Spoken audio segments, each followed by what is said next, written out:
Things are never easy in EastEnders, but our first guest character has been through the emotional mill even for Albert Square.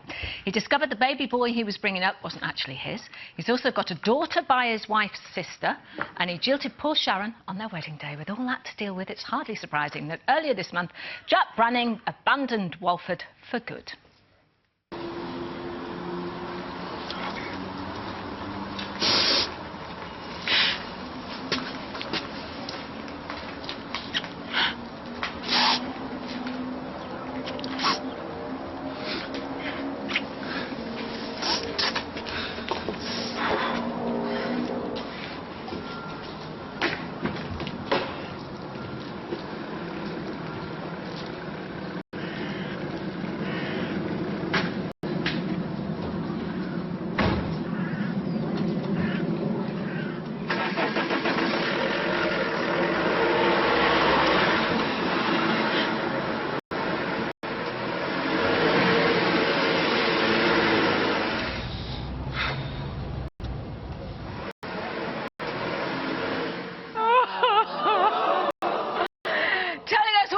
After leaving EastEnders, it's the lovely Scott Maslen.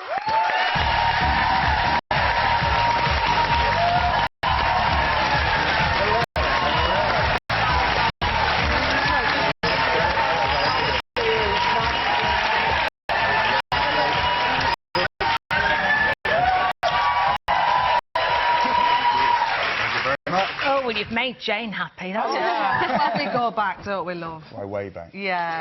Scott, that snogging, I thought it was a sink plunger going there. I know. I've had a history of sink plunging, unfortunately. I'm very good at it now. Yeah, you've sort of been round the square, really, haven't you? He is the dirty one around the square. Mind you, there's a few of them. I think. I was going to say there's a few of them. Yeah, it does go round. It's like a disease. Oh, that's nice.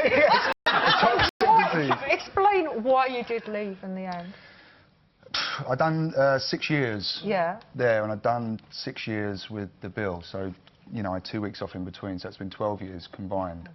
And as you girls know, it's 6 days a week in there, and I'm not complaining because it's a great job and it's better than working for a living, but it does, you know, it does get you. And there's other stuff that I've wanted to do, and you know, when I got into acting, it wasn't just to sort of stay in my job. I think the nature of acting is that you're nomadic, and there's fun in that because you move on. You know, you let that one go, you've done it, and then you move on to something challenging. Was it a very emotional day, though? Was it an emotional scene to do? Have you watched it back?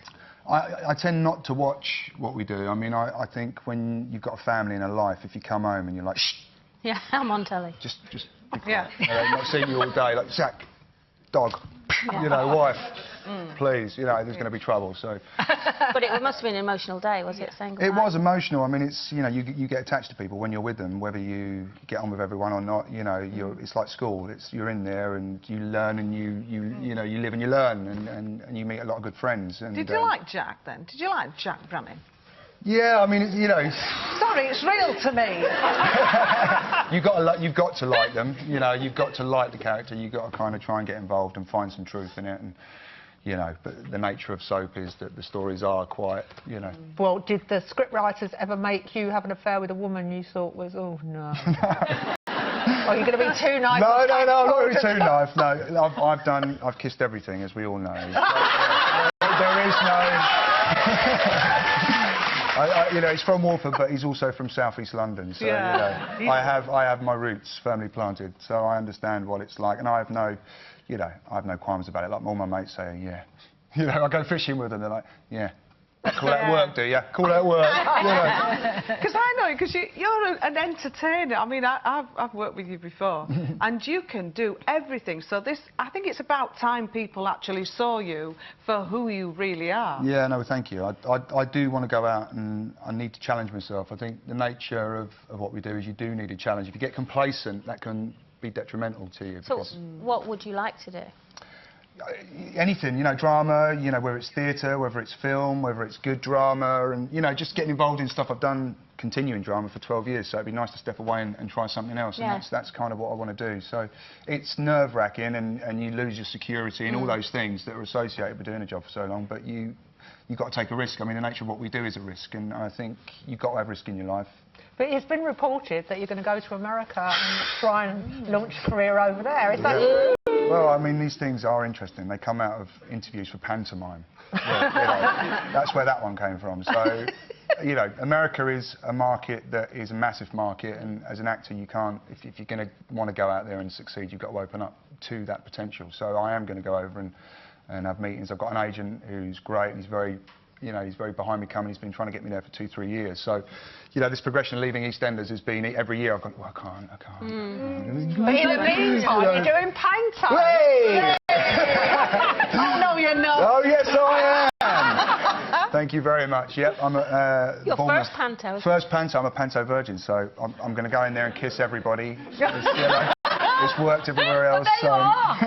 Aladdin. Oh, my God. Oh, I see. Thank God I haven't got my glasses on. You haven't got much else on, have you? I know. That was, you know, that was very chafing on the old shoulders, that one, and on the old... So you're a very evil character. He's the baddie, thank God. Yeah. Oh, do you like being the baddie? Yeah, well, yeah, in a panto you want to be, don't you? You don't want to be the nice one where it's you know. I'm 42 now as well. I don't think I'd be a good Aladdin. There'd be something wrong. There'd be something deeply wrong. They'd be like, what's going on Whereabouts with them? are you? Bournemouth Pavilion. Oh, lovely. So, love Bournemouth. Lovely, yeah. I do love Bournemouth, and I'm looking at the minute for digs because I've got a dog. A lot of the hotels, they won't take my dog, so I'm probably going to be in a tent. You love your dog, don't you? I do love my dog, yeah. Love my dog, love my fishing, and we go off, and, you know, so he's got to come wherever I go. You know. Oh, that's nice. A bit of company. What does your wife say about your love for the dog? She loves the dog also, but she does... There are times when she's looking at me with a little bit of kind of, not hate, I wouldn't say hate's a strong word, but, you know, like she does say, me, wife, on couch. Yeah. Dog, off couch. Yeah. Wife. Yeah. So, yeah. No, we love the dog. We love the dog, and my son as well. How long's the panto? Panto is a 5.5, 6 weeks, yeah. They're laughing because you just threw your son in there. I know. This is what my wife says. It's yeah, the dog's great. Dog fishing, this. Oh yeah, my wife, son. Yeah. Not true. No, it's not true. I bet he's chuffed that you're doing panto, isn't he? He's just highly embarrassed that he's 12 now, so it's like everything I do is extremely embarrassing. You know, I think it is. Do you think he'll follow you into acting? He has got a propensity to it, and he's got the same issues that I had when I was at school, which are focus issues and hyperactivity and OCD and all the other ones they call, you know, they never had labels when I was a kid. I was just called Get Out Maslen. You know, it's like, you walk in the door and they'd sort of check out how you were behaving, you know, teach you like that. And you'd be like, Get Out Maslen. That was it. I was like, well, I haven't done anything. My name's Scott, it's not Get Out. But he has a little bit of that, so he may well end up in it, and if he does, then that's his choice, and I'm behind him 100%, yeah. But you've done well. I mean, that's what we were just discussing, weren't we, about, you know, academics and everything. You've done really well, haven't you? Did you get all your A levels? Well, initially I didn't. Initially I was a little bit of trouble, and single-parent family, South East London, you know, council estate, and, you know, not too dissimilar to the things that are going on in the environments now. There wasn't much. They closed all the youth clubs down, places where you could go and let off steam, and people could keep an eye on you as well, because they're kids. You're kids. When you're kids, you do silly things, don't you? Yeah. So, yeah, it's... So, do you think it is just people's attitude to work, or do you think it's deeper than that, as far as the young people getting jobs? Do you know what? I think that, you know, the subject you're talking about, it's interesting. David Cameron comes out with all these statements. You know, I love the way they just, you know, rattle off a headline, and you kind of go, well, that's a very, like it is, it's a title. You've got to look at the whole picture, and it's, you know, it's all right saying people can come in with qualifications and take the jobs that are here, but it's the government's responsibility to teach the kids that are here to get the jobs. Absolutely. And we've got to stop making excuses. I just can't stand the excuses all the time, you know. Take action, make it happen, you know. That's all people want, you know. They want to know they're safe, they want to know they've got their house and their bills paid for, there's food in the fridge, and their kids and everything, you know, are moving forward, and that's healthy, you know, and we should do everything we can to make that happen, so.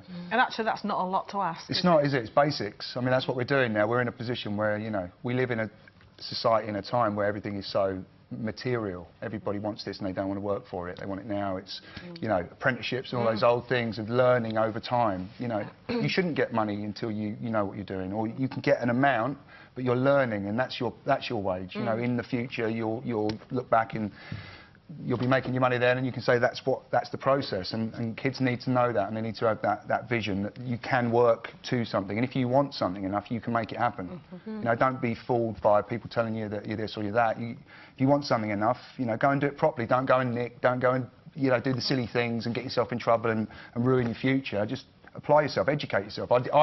This is the point, I had no education. I was in trouble early on, but when I came out, went into the Marines, my grandfather was very much like, you know, and I was lucky to have him there because he was old school, and the values of the old school, I believe, truly, you know, family, work, and rewards, you know.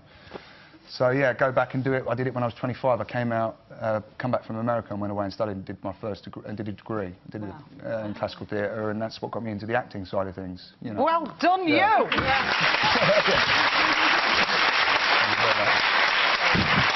we wish you well with your degree in pantomime. Yes, I'm working very hard. Working very hard. In Bournemouth, coming up over Christmas time. Thank you very much for making Jane's Day. No, and everybody else's. Thank you, Scott Maslen. Yes.